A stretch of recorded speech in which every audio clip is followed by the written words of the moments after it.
Consumers skip ads, but they don't skip rewards. Fetch drives performance with over 12.5 monthly active users and over 11.5 million receipts scanned daily, capturing 88% of household spend.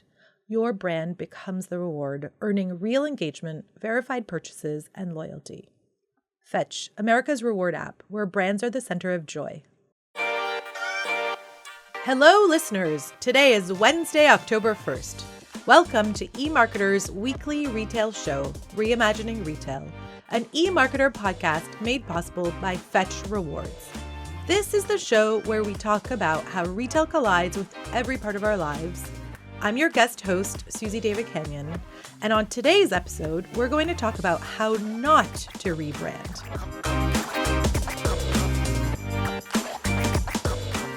But before we do that, let's meet today's guests. Joining me for our episode, we have Analyst Rachel Wolff joining me in our New York City office. Hey, Suzy. Hey, Rachel. And we have Senior Analyst Zak Stambor joining us virtually from Chicago. Hey, Zak. Hey, guys. Can you believe it's October already? No. As I was thinking that, as I was saying it, I was thinking that too. Yeah, how did that happen? I know. I was thrown off by the Halloween candy in grocery stores in August. That's true, too. That is very true, too. Well, I'm so glad that you're both here because this is one of the topics where we know that hindsight is 2020, but there are definitely some signals marketers can be looking out for to get ahead. So let's get started. On today's episode, we're going to talk about rebrands and more importantly, how not to do them. The spark for this one came from Cracker Barrel's recent logo change that set off a firestorm of backlash. For folks who missed it, they swapped their long-standing Old Country Store logo with the front porch figure and the traditional script for a simplified, modern wordmark that stripped away the heritage people were, many would say, emotionally attached to. So the result? Customers revolted, sales slipped, and within a short week, the company reversed course. But Cracker Barrel isn't the only brand that stumbled. From Gap's infamous logo flop to Tropicana's packaging debacle, there are plenty of cautionary tales. And also on the flip side, some brands have nailed the evolution, like Old Spice or Burger King, proving that change can actually work if it's done right. So today we're asking, when does a brand need to refresh versus a full rebrand? How much does nostalgia matter? Do consumers even notice? And probably the most important, how do you avoid turning your loyal customers into critics? So with that, I think we should start from the top. You guys, is there a difference between a brand refresh or a full rebranding? And how do you decide which to do? So I guess starting with the first question, right? What's the difference between brand refresh versus full rebrand? For me, a brand refresh, it tends to be, the way I see it, as like a visual update, right? You're updating your logo, your font, your colors, maybe even your slogan to be, more in line with the times, as it were, to try and keep up with what your competitors are doing. Whereas a full-on rebrand, certainly there is the element of the brand refresh, changing your visual messaging, but also I think it's overhauling your brand strategy even and your identity as a company. Yeah, I totally agree. I think it's like one is just cosmetic, and the other is a fundamental rethinking or repositioning of what the brand is, who its target audience is, what its mission is, and what is it seeking to achieve. And that totally makes sense. So what do you think triggers the rebrand? I mean, one example that I think about a lot is in the luxury space. I think this was maybe the 2015s or so when you saw all of these luxury brands start to update their logos at the same time. And I think there's almost an element of FOMO, right? Like your competitors start doing it. And so you feel like you need to adapt in line with what everybody else is doing. So I think that is definitely one motivator and, maybe even to a certain extent kind of explains what Cracker Barrel was trying to do. A rebrand, I think, is often stems from the company or the brand's recognition that like what they're doing isn't working anymore. They need to get people's attention in a new way and maybe shift their business model a bit or shift who their target audience is. So it's a more fundamental rethinking of who they are and what they want to be rather than just a more cosmetic, their brand looks dated sort of shift. Right. And it sounds like if we think about Tropicana, remember when they switched out the packaging and then they had the little orange and they even went with different advertising and that was totally a debacle. Chaos ensued. There is something about packaging too, right, that could cause a rebrand, positive or negative. Yeah, I mean, so much about packaging is, like familiarity, right? Like people were familiar with how the Tropicana brand looked. And so, even without thinking really, like you could go to the place in the store, pick out the brand and put in your shopping cart and but then you change the way it looks and people are like, is this really the same product that I was buying? So there is a sense of confusion that can arise if you are too drastic with the way that you approach your rebrand or refresh. So before we move in line with the too drastic and get back to Cracker Barrel, let's talk about an example that each of you admire. Who's done a good job in a refresh or a rebrand? Zach, I'm going to start with you. Yeah, sure. So in 2021, Kia did a pretty dramatic rebrand where they scrapped the red Kia logo that had an oval around it and went to a very modern sort of geometric silver shape that's kind of sort of spells out Kia, but kind of looks like KN. And it was interesting because on the one hand, a lot of people misread it as KN. On the other hand, that also like kind of worked in its favor because it drove a lot of people to pull out their phones and search like what is KN. And so it generated like a lot of buzz, some media attention, and just people talking about the brand in a way that I don't think people had ever quite talked about Kia. But like the bigger picture of what they were doing is they were fundamentally rethinking what Kia is. They were repositioning it from a budget-friendly brand to a real forward-looking car company. And what they did was they coincided that logo change with a rollout of a whole lot of cars or vehicles that fit that future looking positioning, whether it was the EV6 or the three-row Telluride. And they shared that sort of futuristic look. And so the thing about it was the rethink of the logo matched the identity that they were seeking to grab. And so it made sense. And the proof is in the pudding because like their sales have gone up and to the right since they did the rebrand. So it's worked and it has shifted the company's brand perception as well. It's so interesting because I think that's the key, right? It's they threaded all of it together and it really was a repositioning that perhaps their customer was ready for. So I'm going to pause on that thought. We'll get back to it. But I do want to hear, Rachel, what is your example of a brand or a company that did a really good job? So my example is Uber.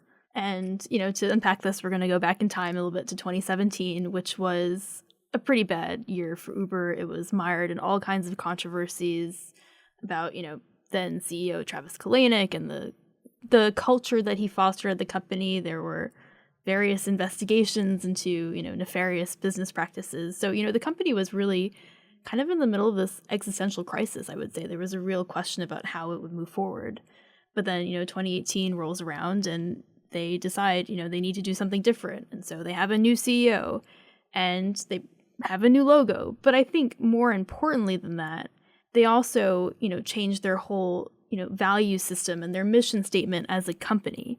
And so what I like about this rebrand is that it wasn't just an aesthetic rebrand, right? Like putting lipstick on a pig or, shifting corporate strategy from, being more than just a ride-hailing company. It was also a cultural reset that was about rebuilding trust among drivers, employees, riders, all of these different stakeholders. And it has been really successful. I mean, since that point, the company has really, I would say, gotten over that hump very well and is a successful, profitable business today.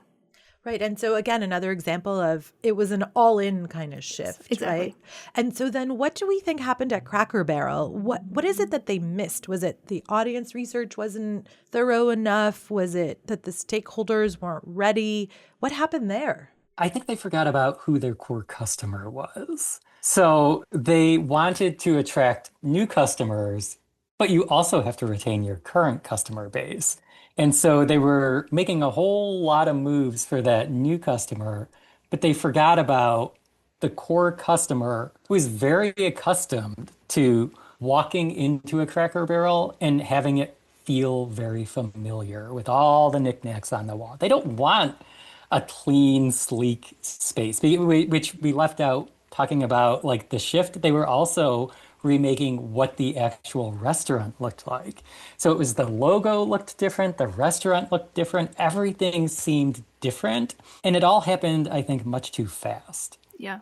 I think for me, it's a failure on two fronts. One is the failure to understand your core customer and what they're looking for. But I think it was also a failure in that, what they were moving toward was not something that would have necessarily resonated with the audience that they were trying to get. Like, my personal opinion is that I felt like the new logo was very blah, the same with their store redesign. And I think, if you're looking to attract Gen Z, for example, I don't think blah is what's going to do it. So you're both alienating your existing customer base and not doing enough to attract the customer that you want. It kind of reminded me of when Ron Johnson came into JCPenney and just completely remade what JCPenney was, turned JCPenney into JCP, tried to make it more like the Apple Store, got rid of coupons. And all of those things were not at all what the core JCPenney customer was. And it wasn't really clear who the new JCPenney customer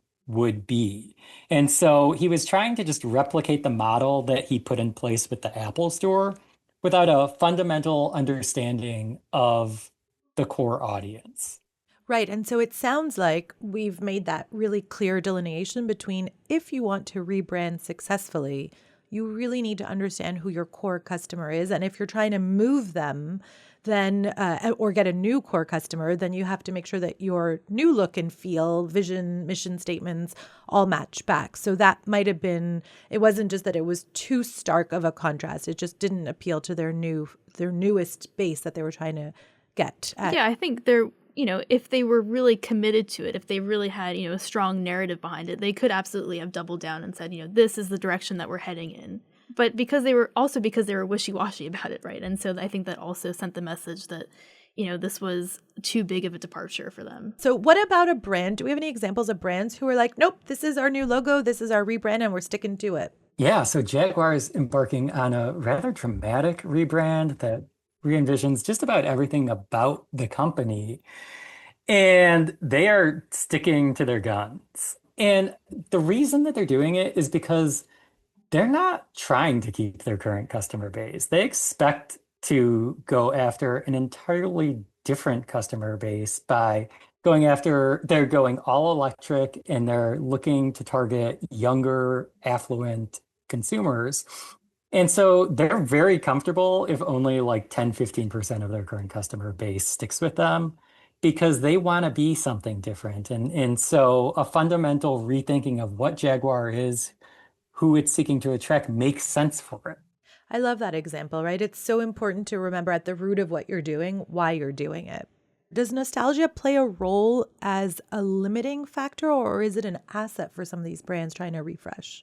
I think it kind of depends on the brand, right? I mean, a brand like Cracker Barrel is all about nostalgia, whether it's like authentic nostalgia or this faux nostalgia that it seeks to conjure up with the look and feel of its restaurants. I think nostalgia is a tricky emotion to build a brand around because it is limiting, right? Like as Cracker Barrel found, you try to move the needle too much and then you just end up getting stick from both sides. So I think it might work better as a marketing tool rather than a branding tool, if that makes sense. It all depends, though. I mean, I think like Burger King has leaned into nostalgia really well by taking a page from its past, but also seeking to spin it forward by just introducing new elements into a look and feel that reflects some of the old look and feel.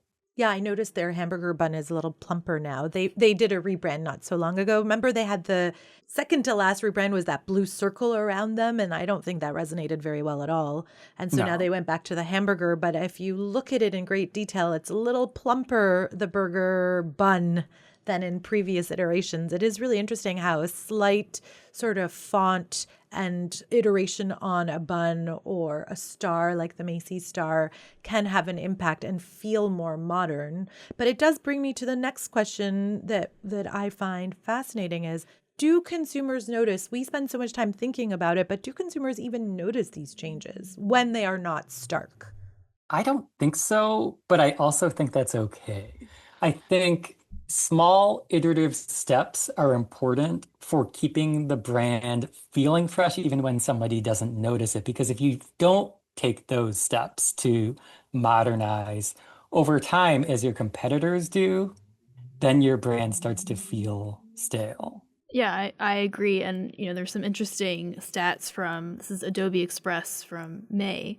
So only 34% of consumers first notice a logo when looking at a brand. So, it's important, but that gives brands, I think, a lot of scope to make small changes without necessarily drawing the same kind of attention or scrutiny that Cracker Barrel did.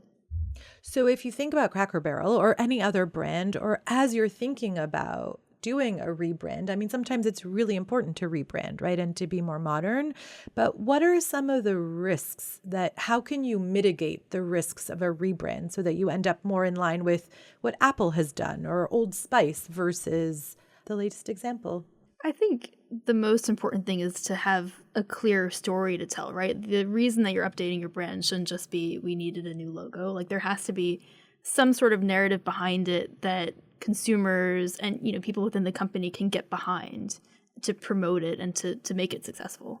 Yeah, I completely agree. And I think it's about ensuring that the inside matches the outside, so to speak. It's not just cosmetic changes, but when you're making a big rebrand, that you are fully reflecting the fundamental shift that is seeking to occur within the company or the brand. And if it's okay, I'm going to throw one in too, in that I think it's really important to do like a logo audit or a brand vision audit and do some research. Talk to your customers, talk to the customers you're trying to get into your fold to make sure that whatever you are touching, if it's that sacred piece, that you don't actually touch it so that you don't upset everybody. That just brings to mind, stand for something and don't be boring. I think that was the challenge with the Gap example that you brought up, is that it just felt so dull that it was like, well, what is this? It was so easy to ignore. And that's the whole point of a logo is to capture your attention. So ensure that you're capturing people's attention, which seems obvious, but apparently is not. Capture attention in a good way. I agree Yeah, for wholeheartedly. sure. Yeah, absolutely. And it's just a reminder that a logo is just one piece of the brand puzzle, but it's one that people do notice. So testing and learning before you make big moves can really help you. Unfortunately, that's all the time we have for today. Thank you, Rachel. Thanks, Suzy. Thanks, Zach. Yeah, thanks for having me. And thank you, listeners, and to our team that edits the podcast. Please leave a rating or review and remember to subscribe. I'll see you for more Reimagining Retail next Wednesday. And on Friday, join Marcus for another episode of Behind the Numbers, an eMarketer podcast made possible by Fetch Rewards.